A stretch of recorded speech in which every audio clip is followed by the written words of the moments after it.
One World Emerald gets you into business in first-class partner lounges from airlines like Qantas and Cathay Pacific. What's up guys, it's Sebastian, and today we're looking at the Citi American Airlines business card. Technically there is a very long official name, but not really worth reading out. We'll cover the micro and why the card might make sense by itself, move into the macro comparing it to some other options and even other airlines, and then number 3 is going to be expert mode and looking at why you might want to spend a ton of money on the card. Definitely not for everyone, but there are some business owners who might want to spend their way towards status. Big favor before you dive into everything is to give this a thumbs up to help with the algorithm, and if you are someone new to this channel, the business channel, then consider subscribing. Right off the bat, the card is a surprisingly good earner. You're getting 2x American Airlines miles back on American Airlines flights, cable and satellite providers, gas stations, select telecom merchants, and car rentals. We'll get into this later on, but American Airlines miles are some of the most powerful ones out there. My target for these miles is 2 cents per point. In that case, 2x times 2 cents per point is 4% in value. If you are looking to do aspirational trips or first in business,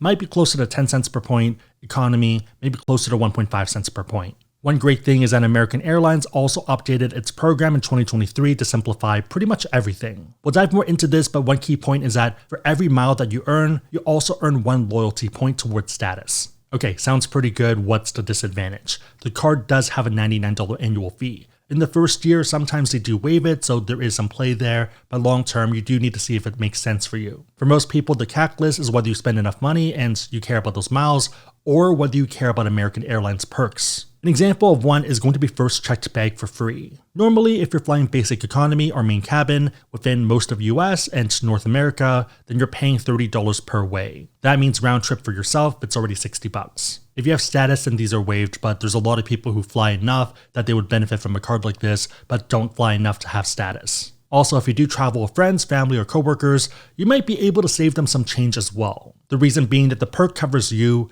and 4 companions, so a total of 5 people. And for each of these 5 people, the first checked bag is free. It does need to be on the same reservation, so for most people, you probably want to be the booker. With a big family, that could easily be 5 times $30 times 2 for round trip, so $300 per trip. With friends, even if you don't charge them for it, it's still nothing out of pocket on your end, and you'll probably get a drink or dinner bought for you. Another nice benefit is preferred boarding.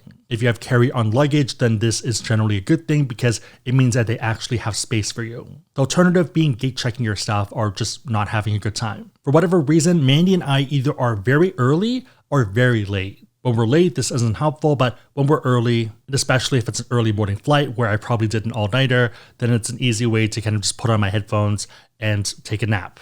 If you're looking to put a decent amount of spend on the card, then one key perk to consider is going to be a companion certificate. You get this after spending $30,000 on the card per card member year. It is once used and there are a ton of rules. So first off, to redeem it, it's going to be $99 and the taxes and fees, generally ranging from about $20 to $40. Give or take $120 to $140 for that second ticket when you book a main ticket. Note that this does need to be a purchased domestic main cabin and they get main cabin as well. So no, sadly, it does not work for business class, for international travel, or if you're using points. My guess for max value is going to be coast to coast. Doing a super random search, it's going to be about $584 to go from SFO to JFK. On the top end, by the math, you're getting about $444 in value for that certificate. $444 divided by 30,000 in spend is an extra 1.5% back for that portion. It's not bad at all, but might not move the needle as much as you would like. You might be able to squeeze a bit more value for last minute or maybe during a time like Thanksgiving. On the other hand, for deal seekers and people with more flexible schedules,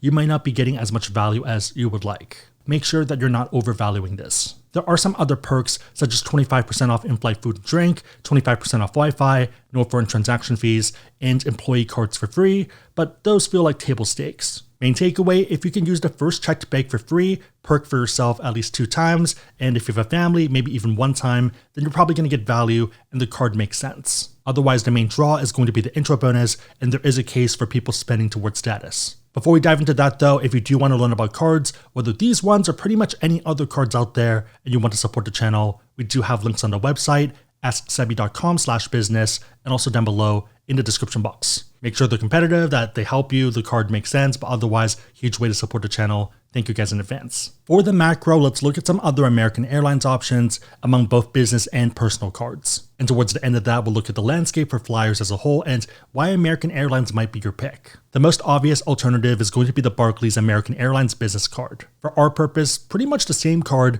but with a few minor differences. For the multipliers, the Citi one is better for cable and satellite providers and also gas stations, while the Barclays one is better for office supply stores. To me at least, I think the Citi one is a little bit better because gas tends to be a pretty strong category and also one that may be harder to fill. Unless you're moving a ton of paper, the Chase Ink Cash card is pretty solid for office supply stores with the 5% or 5x back, and you're probably not going to get capped off. At the same time, one big draw of the Barclays card is that you get a 5% bonus on the points that you earned when you renew the card. So all the spend that you do last year, if you choose to renew for another year, re-up, then they're giving you a little bonus. If you are looking to keep the card long term, then the math is pretty much 2x times 1.05, so 2.1x. Probably immaterial if you are a smaller business, but if you spend a ton of money, then that can add up, especially so if you are going for top level status. The main disadvantage for Barclays cards is that they do tend to be more difficult to get approved for, but your mileage may vary. If you're willing or able to add personal cards, then you have one additional option from Barclays and 3 from Citi. In the 95 to 100 range, the cards are pretty much all the same. The main draw being the first checked bag for free perk,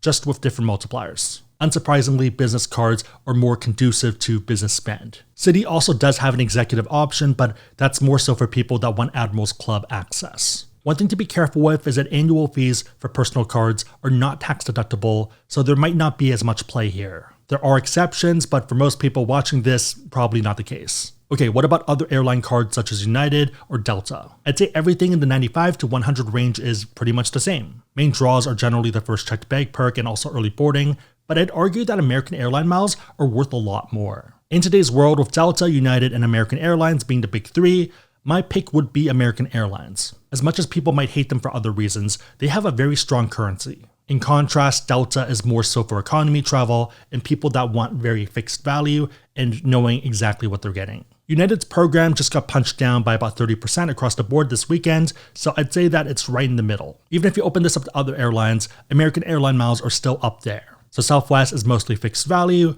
JetBlue is economy focused and relatively fixed value, and Alaska is the only other option where the miles hit very hard. If you're looking to fly economy, then all of this is about the same, but if you are looking to fly first or business, then the main games are going to be Alaska and American Airlines. United's kind of still trying to keep up, but it's falling behind. It still has some legs, but it's definitely not jumping as high. All right, moving to the last section, let's talk about spending your way to status. Again, not for everyone, but if you have high spend for your business, especially for those 2x categories, then this might be an interesting play. One of the big draws of the American Airlines program is that it's relatively easy to understand compared to other programs. With Delta and United, you have a lot of other things to learn, such as MQMs, MQDs, PQPs, PQMs, and all these other jargony terms. With American Airlines, you have loyalty points. Super simple, but every American Airline mile you earn 1 loyalty point. In our case, the 2x mile categories are 2x loyalty points. The first rung of this is gold, which requires 40,000 loyalty points. You're probably going to fly as well, but assuming that you don't, it's 40k in spend on everything else. The 1x back categories are about 20k on the 2x back. Main draw is going to be boarding group 4, free upgrades on American and Alaska, and you also get upgrades 24 hours before flights. It's not really going to happen if you fly very busy routes during busy times, but if you do fly during off times, you might be surprised. For example, I have seen people of Delta status to lowest level status, lowest rung, still get upgraded to business class. Of the people that have status, you are last on the list, but there's pretty much no one else behind you. And if it's a relatively empty flight, then welcome right in. Other benefits include free main cabin extra and preferred seats, 1 free checked bag, and also 1 World Ruby status. If you're doing short or long haul, the ability to pick seats and kind of move around and pick those preferred seats before everyone else can get them and also for free is a pretty big win. Next up, we have Platinum status, which is going to be 75k points. Platinum bumps you up to Group 3 and upgrades are going to be 48 hours before the flight. You also get the same complimentary upgrades on American Airlines and Alaska flights for you and a companion. Even though it is the same perk, this group is going to be ahead of gold, and then you have other people ahead of you. With Platinum, you do get 2 free checked bags and 1 World Sapphire status. If you do travel a lot abroad, then getting Sapphire status might actually be a pretty smart move. Taking a look at the One World chart, it's going to be the middle status, but it's the first one that gets you lounge access. This means that you can go into business class lounges for their partners and also have priority boarding. US lounges are pretty crappy, but European and Asian ones are pretty solid. Of all the alliances, I'd argue that One World is the best one, and then Star Alliance, and then SkyTeam. And this is speaking as someone that has Delta status who's part of SkyTeam. The lounges are not that great. It's a lot of priority pass lounges. One World has amazing lounges. For example, Cathay Pacific lounges in Hong Kong are solid, and I'd happily recommend them. If you do have pretty decent spend, then there is a strong argument to allocate some of it towards this card in order to get One World Sapphire. Obviously, it depends on the type of business you run, but $33K on gas might be a drop in the bucket for some businesses. The next level is going to be Platinum Pro, which requires a whopping 125,000 points. At the same time, it's also the sweet spot for international first-class lounge access within the One World network. Going through the AA perks first, you do get Group 2 boarding and 72-hour window for upgrades. You get 3 checked bags and One World Emerald. Going to the One World chart, this is the top level status on the far left. This gets you access into business and first-class partner lounges from airlines like Cathay Pacific and Qantas. Using Hong Kong as an example, there's something kind of hilarious about rolling up into the first-class lounge even though you might be flying economy. In fact, I ended up checking out every single first-class lounge for Cathay Pacific in Hong Kong over on Sebby if you want to look at it after this video. As of 2023, some of them might still be closed and are in the process of reopening, but still a very solid option. The last public one is going to be Executive Platinum, also known as EXP. To me, this one probably is not worth chasing outside of some edge cases. So you do get Group 1 boarding and a 100-hour upgrade window. Technically the same complimentary upgrades for American Airlines and Alaska flights. With Executive Platinum, you are on the top of the list, meaning that you have a very high likelihood of getting upgraded. The only one that's even above you is Concierge Key, which is invite only. And that one generally requires something like $50,000 in spend per year on American Airlines flights. Looking at the other benefits, you get all of these already with Platinum Pro, so it doesn't really move the needle. Given that 125K to 200 is a pretty big jump, I just don't think it's worth it unless you do a lot of domestic flights and you want to be on the top of that list. Okay, let's summarize the 3 sweet spots. Gold requires 40K points and gets you access to complimentary upgrades and also better seats. Platinum is going to be 75K points,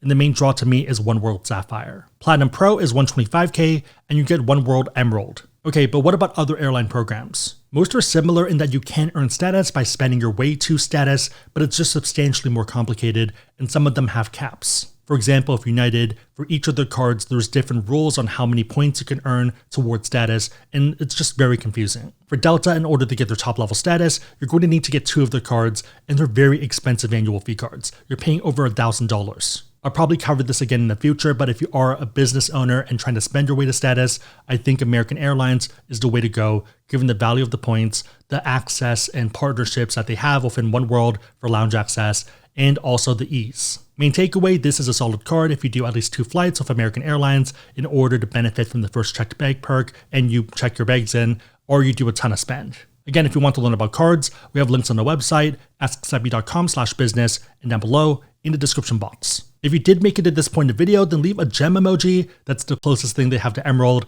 in the comments down below, and I'll try to heart it and also respond.